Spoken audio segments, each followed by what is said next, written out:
Reducing population growth, that's this big benefit. The key thing you can do to reduce population growth is actually improve health. In the developed countries, the big winners are countries that have shrinking populations. I would like to reduce the number of people on the planet because there's too many of us.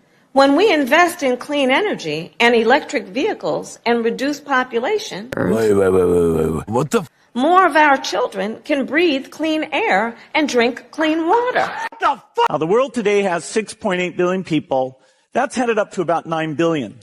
Now, if we do a really great job on new vaccines, healthcare, reproductive health services, we could lower that. We're taking things that are, genetically modified organisms, and we're injecting them in little kids' arms. We just shoot them right into the vein. What the? So in the next 5 to 10 years, for the next pandemic, we'll solve all those problems. You say the next pandemic, there will be another pandemic. Absolutely. We don't know when. History teaches us that the next pandemic is a matter of when, not if.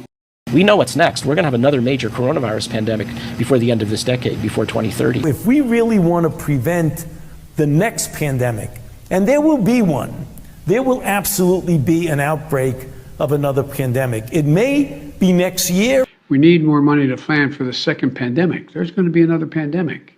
We have to think ahead.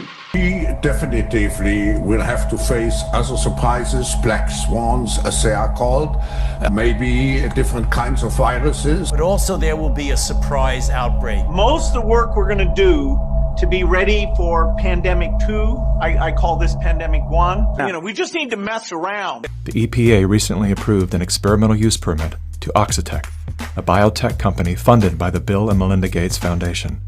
In an effort to fight malaria, Oxitec will soon release millions of genetically modified mosquitoes in various U.S. states. Programs are being developed to allow human immunization via mosquito bite. It was Science magazine that coined the phrase, flying syringes. Just then, by sheer coincidence. Oxford, Massachusetts, and 3 neighboring towns have a reason for concern as mosquitoes carrying a potentially deadly virus called Eastern Equine Encephalitis, or Triple E, infected a resident who is now fighting for his life. We don't want to see another human case of Triple E this year. The rare but dangerous disease can cause swelling in the brain. There's no treatment and anyone can get infected. The death rate is as high as 30%. The city is applying pesticide to reduce the threat of the West Nile virus. To minimize exposure to the pesticide, please go indoors immediately. Reducing population growth, that's